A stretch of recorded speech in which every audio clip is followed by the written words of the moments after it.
আজকের দিনটা ছিল মকর সংক্রান্তি। আমাদের বাড়িতে পিঠে বানানো হচ্ছে। তোমাদের বাড়িতে পিঠে বানানো হচ্ছে তো?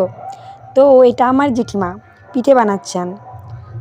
আর আমার ঠাকুমাও তাড়াতাড়ি সকাল থেকে উঠে পিঠে বানানোর কাজ শুরু করে দিয়েছেন।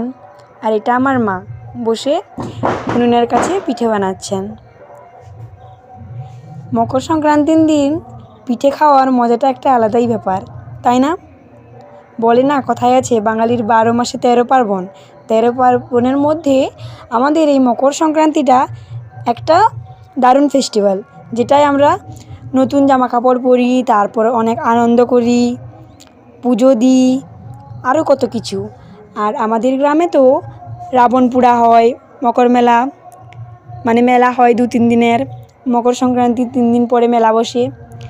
আর এটা হলো আমার মানে দাদার ছেলে, সেও চলে এসেছে এখন আমাদের বাড়িতে। যখন পিঠে বানানো হচ্ছিলো আর আমাকে টাটা বলছে টাটা, শুধু টাটা মানে আমি বলছি আর সে টাটা করছে হাতে দূরে থেকে। তারা হাসিটা দেখেছো, কি কিউট দেখতে, তাই না? যাকে দেখলেই সে তার কাছে চলে যায়, মানে আর বাকি বাচ্চাদের মতো না যে সে যাবে না কারো কাছে বা কান্নাকাটি করবে। সেও দেখছে যে পিঠে বানানো হচ্ছে।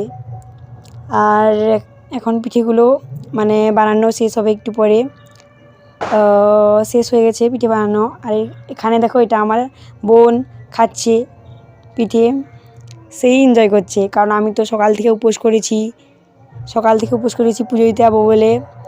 আর এখানে এরা চলে এসেছে টুসু নিয়ে, টুসুর গান করছে। টুসুটা কত সুন্দর দেখতে লাগছে, তাই না? সকাল থেকে তো এরা একজনের পর একজন চলেই আসছে, টুসু নিয়ে গান করছে। আমি তো বলছি যে টুসু নিয়ে আসলে গান তো আগে করতেই হবে তোদেরকে। এটা দেখো, 1 জন 2 জন, তারপর আরও 3 জন।